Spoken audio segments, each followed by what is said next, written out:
following his State of the Nation address. Mr. President,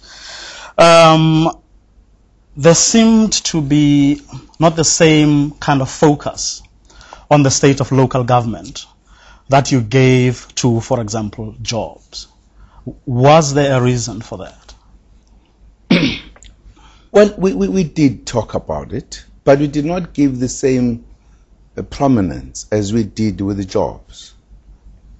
I think the issue of the jobs is a critical issue. I think the question of local government is now a routine that people know they are coming, we need to participate. The critical point that we were making is that even local government, those who will come in, they must know this is the task that faces the nation today. So we were, in a sense, focusing on this one. That is why we did not go into details insofar as the local government elections. But the question of jobs to us is uppermost at this point in time. But we did talk about the local government, not at the same details as we did with the other issues. Mr. President, I'm saying this because you say, to quote you, people's experience of local government is not a pleasant one. Absolutely. And when you go on to talk about some of the good things or some of the people who are working, you seem to acknowledge that it's only some, but not even the majority. Now, in a country that has seen something like, I think at last count we counted 117 protests in South Africa over the past year, which is a record, isn't that cause for concern? Absolutely. That's precisely why we said some are working, some are not working. There are many factors. I think some of the factors are some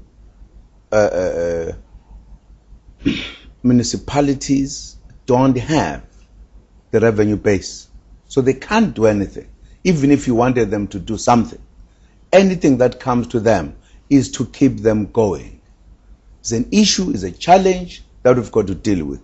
You cannot therefore expect those to deliver, to do anything beyond what they're doing. And that's why they're standing in one place, and those things that are deteriorating, they're deteriorating. We need to look at this as a country in a very focused fashion. And there are not just few who don't have the revenue base. We've got to look at ourselves, in fact, should we keep these municipalities at that level forever? Why? If they cannot do more, shouldn't we be re-looking at whether we pay them or we expand them or we dovetail them with others is a challenge that faces the country.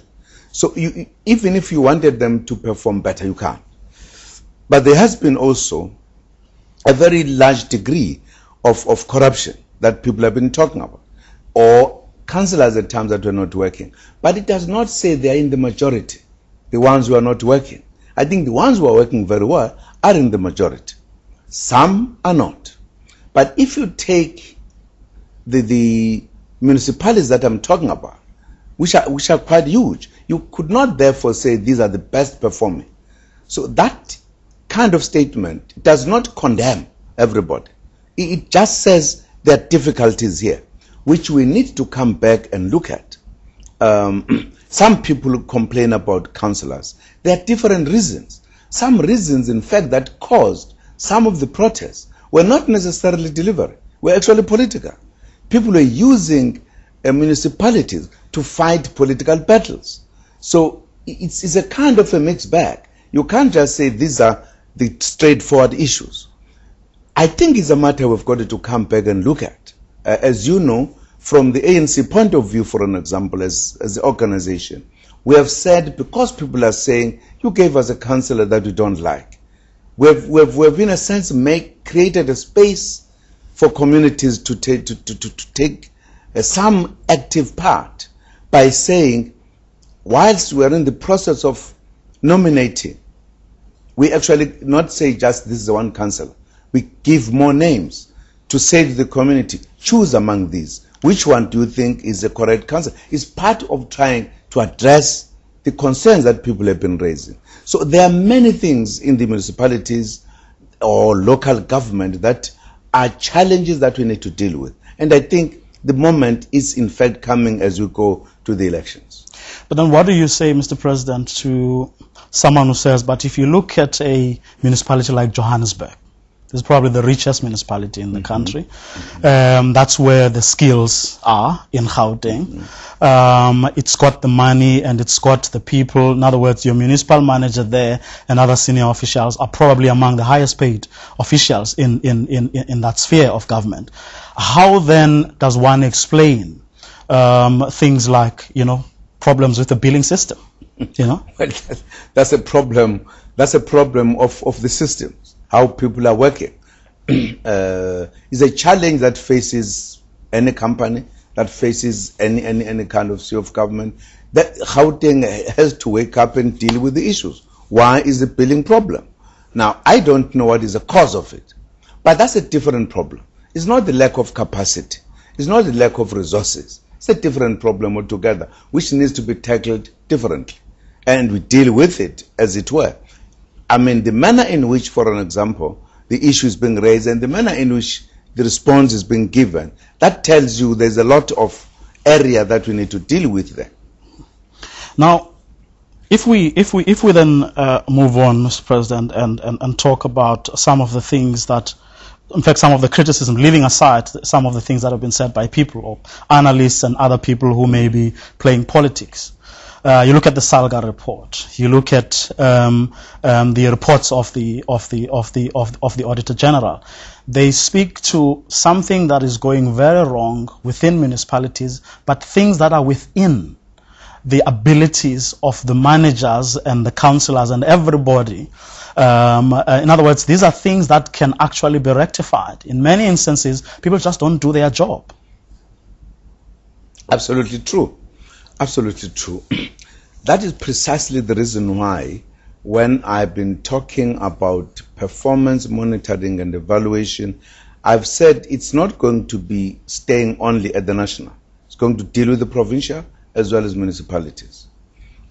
One of the things that we are going to be doing is to strengthen that department, to capacitate it in such a way that we are able to deal with those issues. I don't think it should be acceptable that people just relax when they are actually carrying out the tasks for the citizens, for the country. And we have got the kind of thing where those reports indicate negligence, indicate people not doing their things properly. That's when then we've got to come in and ensure that people do things properly. One of the issues is to actually employ people who must be qualifying for the jobs. Because in some instances, people just don't know what to do, but they are there in the positions. So that is an issue we're going to be dealing with down the line, so that we have people who are in the jobs, who are supposed to be there because they are qualified for those jobs. There are other jobs that need no qualifications, but those that need qualifications, you need to be very meticulous in terms of employing the right people for the right positions. Mr. President, it's an election year. Are you not worried that some of or all of these things will come back to haunt us again, and there may be people who may want to use the opportunity of what the election is presenting to actually bring back all the things, the flaws that you say can be dealt with, some of which cannot be dealt with? Well, that's part of life. That's part of life. That's part of politics. That's part of governance. We have got to do things properly so that you do not open up the loopholes for people to take advantage of. That's precisely the point I'm making, because people are not going to stop taking those advantages. In our situation, those people, are they ready to do so? Supposing if they were given a chance, will they be able to do so? I'm not sure. I don't think there are people who could do better than what we are doing. I doubt that. South Africa itself is fairly a new country. We're just 16 years. I think it would be expecting too much that within 16 years of democracy, we have perfected everything. I think the teething problems, the learning curves are still there, because government is not a simple matter. It's a complex matter. But I think the fact that we are able to identify the problems, the shortcomings, and identify the remedies, we are moving very well. We're making a lot of progress. We're correcting things as we go forward. I don't think you could do better than what we are doing. Mr. President, we're going to take another quick commercial break. And when we come back, we talk about education, health, and social welfare.